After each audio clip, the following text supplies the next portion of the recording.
As we have been hearing very skillfully from Venerable Sangye Kadro on the middle-linked Lamrim teachings, we're in the section on generating bodhicitta, which is perfect timing for our retreat on Chenrezig.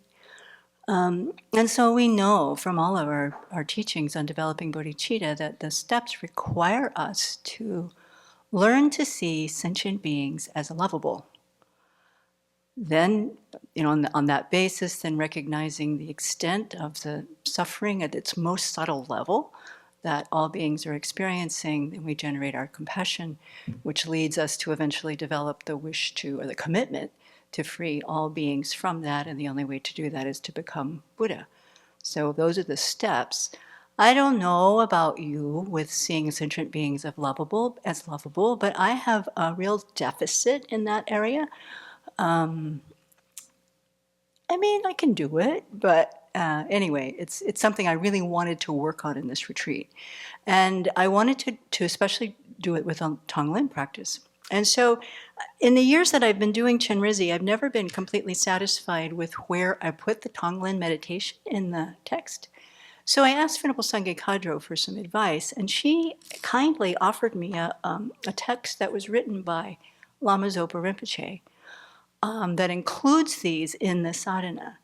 And I will say it's blowing my mind, which is a good thing. So here's what he's saying.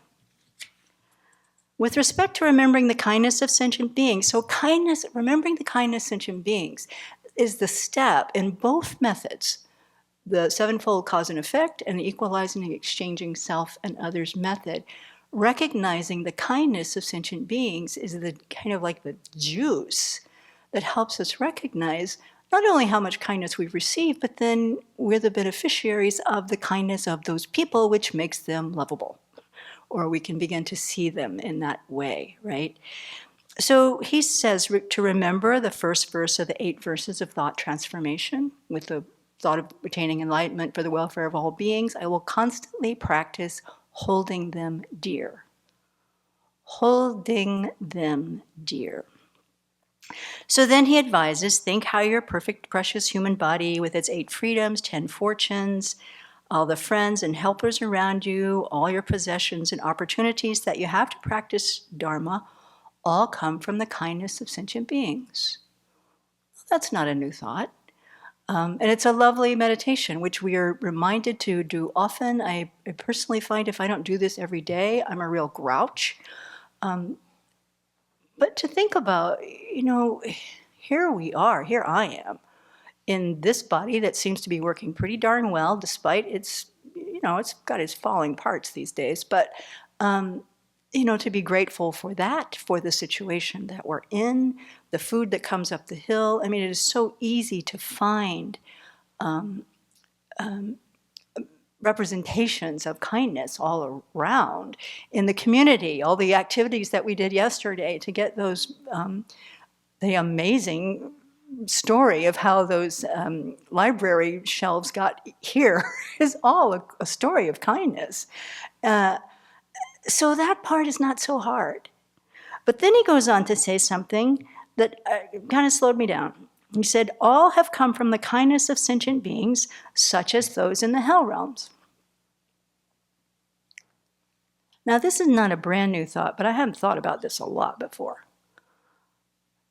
The kindness, everything that I'm experiencing right now is due to the kindness of sentient beings, such as those in the hell realms. Now, how is this so?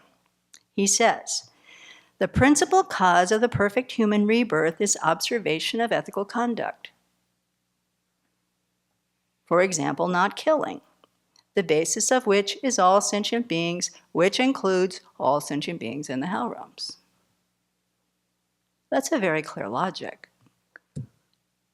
But, when I think about the kindness of others, I don't generally think about the kindness of people in the hell realms. And what's true, and this is a big missing piece in my practice, I'm not remembering the kindness of how I created the causes to actually sit here. That's what's missing in my generation of the kindness of others. I can do it on a very, not superficial per se, but a surface level. I can track the grocery list, the kindness of people who go shopping, the food that comes in, the food gets made, how it gets grown, and all of that. But how come I have the karma to receive that? That's on the basis of actions I have done in previous lives that are ripening now in my fortune. And what Rinpoche is guiding us to say here is that, or to see here, is that all of these beings are the basis upon which I have the fortune that I have right now. That makes them lovable.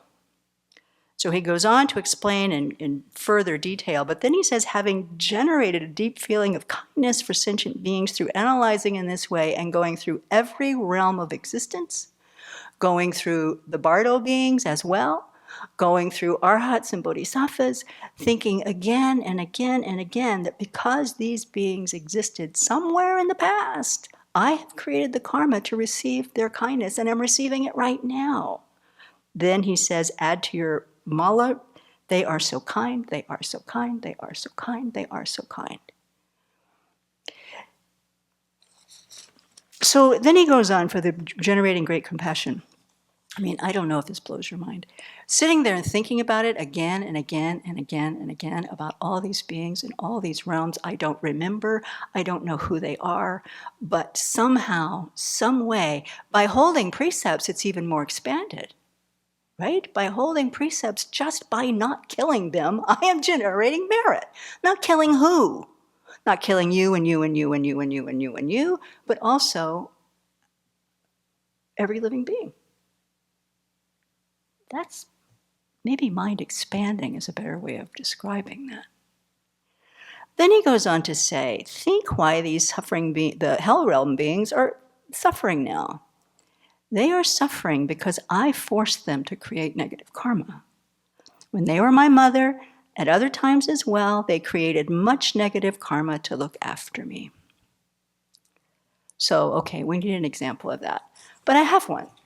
So when I was about 3 or 4 years old, we had a swing set. We lived in a little teeny little cinder block house out in the country for a while. We had a broken up concrete patio and a metal swing set that I don't think even exists anymore, but they had a little A-shaped thing, a little bar in the middle.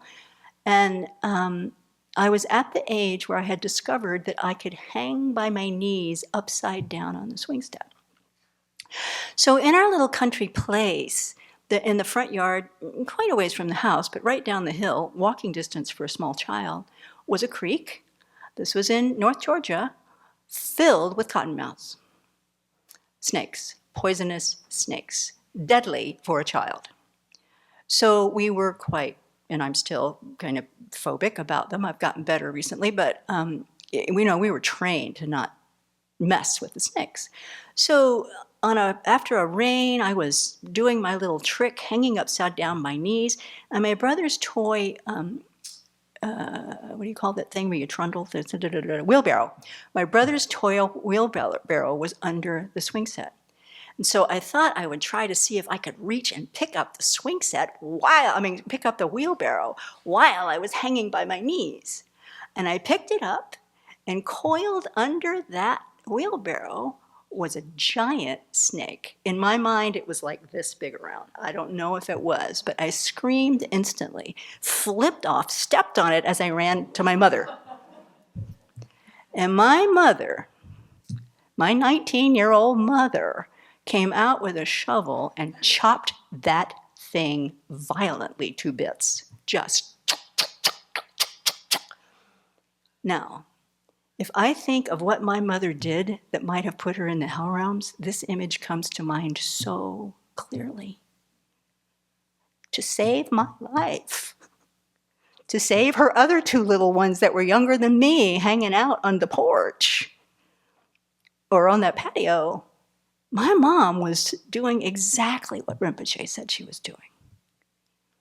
I hope she did not end up there because of that. But what it makes me see, to recognize, is it's true. That if I can, I mean, this concept of the beings in the hell realms have been kind to me is entertaining and it's helpful. But to actually think about the situations that I can find an example for, where my mother absolutely did horrific. I mean, she was enraged and terrified, mostly terrified, right? Yeah, that's been done to me, for me, many, many, many, many times. So in that way, you think about the gratitude of that, or I think about the gratitude of that. I think about the kindness that generated that. You think about the kindness of living beings who have done that again and again and again and again and again and again and again. Then the fuel to actually see all living beings as lovable begins to get a little warmed up. A little bit warmed up. And over time, I mean, I haven't really, I keep doing this meditation, I can't really get out of the hell realms. I haven't gotten very far into the other realms yet. So this is not a new thing too. You know, in the dream tale, Nagarjuna gives us exactly these reasonings. He says, in this way, since benefiting and harming are the respective causes of immeasurable happiness and suffering, sentient beings are also my gurus. Happiness and suffering comes from our own actions. I need to keep remembering that. If those sentient beings did not exist, with whom could one be generous? If living beings did not exist, on what basis could one achieve the ethical discipline of the Vinaya? For whose sake does a hero, I think bodhisattva is what they mean, for whose sake does a bodhisattva meditate on patience with those who commit a fault? For the sake of whom does she diligently work to achieve her deeply desired object of attainment?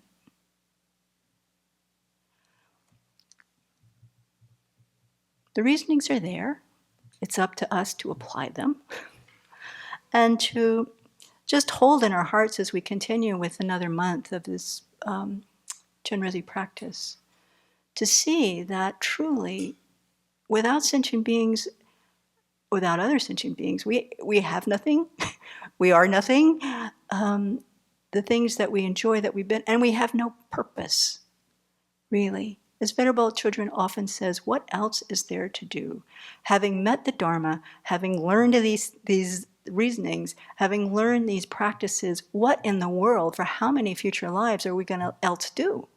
We can keep making war. There's plenty of that going on.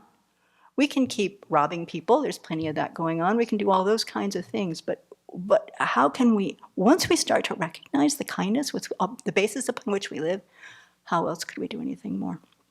Of course, it's our afflictions that get in the way. So that fuels our intention to get over those so we can practice this. Yeah.